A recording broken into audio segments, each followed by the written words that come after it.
पूजा कर लिया है। आज तीसरे अध्याय का पाठ करूँगी। अध्याय का पाठ शुरू करते हैं। बोले गणपति भगवान की जय। अर्जुन ने पूछा, हे जनार्दन, यदि आपके तप से कर्म से बुद्धि श्रेष्ठ है तो केशव मुझे इस घोर कर्म में क्यों लगाते हो? मिले हुए वचनों से आप मेरी बुद्धि को भ्रम में डाल रहे हो।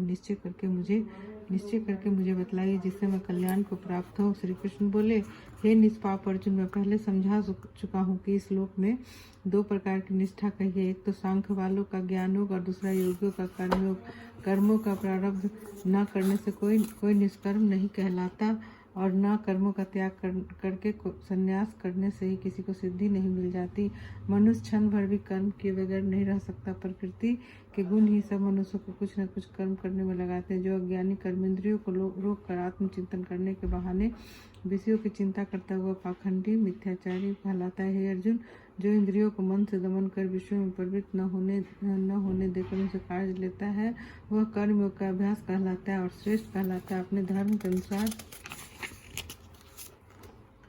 नियमित कर्म करो, क्योंकि कर्म न करने से कर्म को करना अच्छा है। बिना कर्म किए तुम्हारे शरीर का निर्वाह नहीं हो सकता। हे कौन्तेय, यज्ञ के निमित्त किए जाने वाले कर्मों को छोड़कर जितने कर्म हैं उनके करने से मनुष्य को बंधन होता है। अतएव तुम फल की इच्छा त्याग कर यज्ञ के लिए कर्म करो। सृष्टि के आरंभ काल में ब्रह्मा जी ने यज्ञ सहित प्रजा को उत्पन्न कर प्रजा से कहा था कि यज्ञादि कर्म करके वृद्धि को प्राप्त हो गए। यही सब कर्म तुम्हारे निमित्त कामधेनु होवेंगे। इस यज्ञ से तुम देवताओं को संतुष्ट करते रहो और देवता भी तुमको संतुष्ट करेंगे।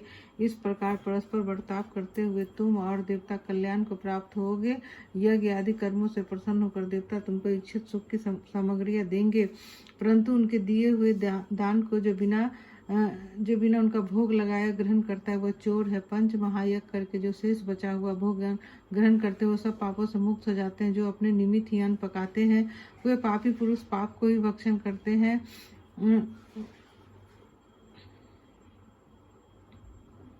अन्न से ही प्राणियों की उत्पत्ति होती है। अन्न मेघ से उत्पन्न होता है। मेघ यज्ञ के द्वारा जल बरसाता है। यज्ञ की उत्पत्ति कर्म से होती है। कर्म की उत्पत्ति ब्रह्म से हुई है और ब्रह्म अक्षर परमात्मा से। इस कारण सदा सब पदार्थों में रहने वाला जो ब्रह्म है वह सब यज्ञों में प्रस्तुत है। हे पार्थ, इस प्रकार चलाए हुए कर्म के चक्र के अनुसार जो नहीं चलता वह पाप में है। जो पुरुष आत्मा में ही रत रहता है और आत्मानंद अनुभव से तृप्त रहता है उसे कुछ भी कार्य शेष नहीं है। वो कि कर्म करे या न करे उसको कोई प्रयोजन अथवा लाभ नहीं है। किसी प्राणी से अपना लाभ कराने की भी उसे कोई आवश्यकता नहीं।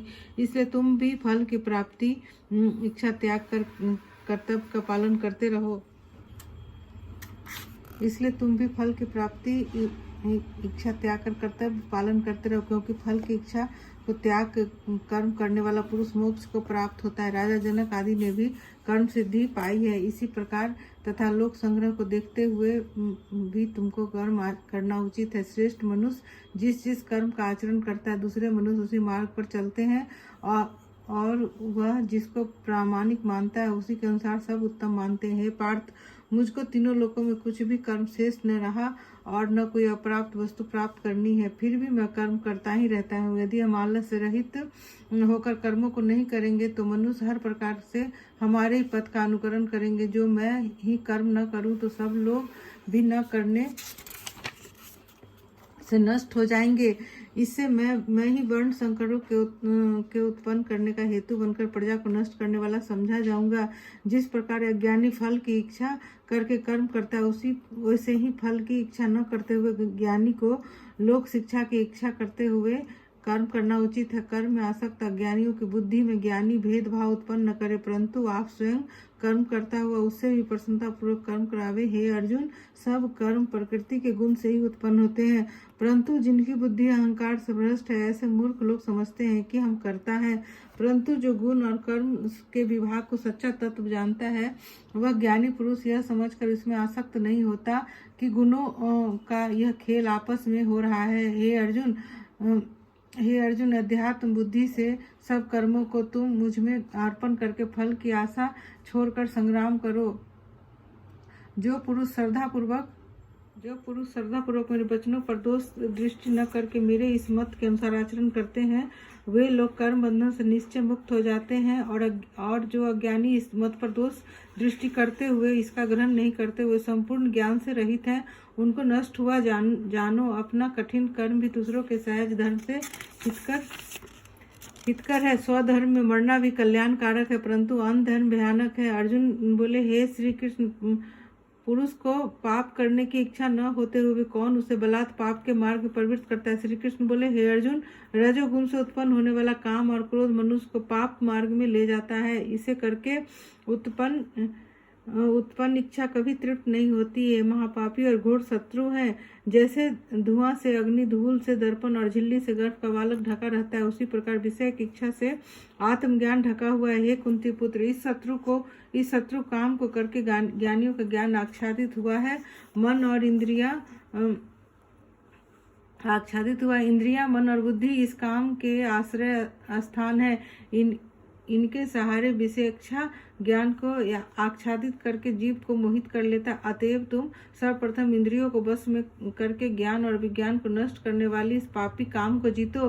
कहते हैं इंद्रिया प्रबल है और इंद्रियों से भी प्रबल मन है। इस प्रकार जो बुद्धि से परे है, उस आत्मा को जानकर निश्चयात्मक बुद्धि द्वारा मन को निश्चय करके, हे महाबाहो, तुम उस दुर्धर शत्रु काम क्रोध जीत लो। इति श्रीमद्भगवत गीता सुपनिषद सुब्रह्म विद्या योगे शास्त्र श्री कृष्ण अर्जुन संवादे आत्मकर्म योगो नाम तृतीय अध्याय।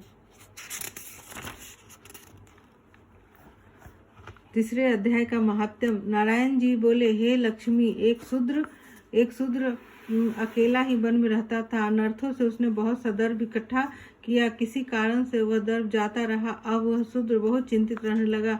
किसी से पूछता कि ऐसा कोई अंजन बताओ जिसे नेत्र में डालकर पृथ्वी का पदार्थ निकाल लूं।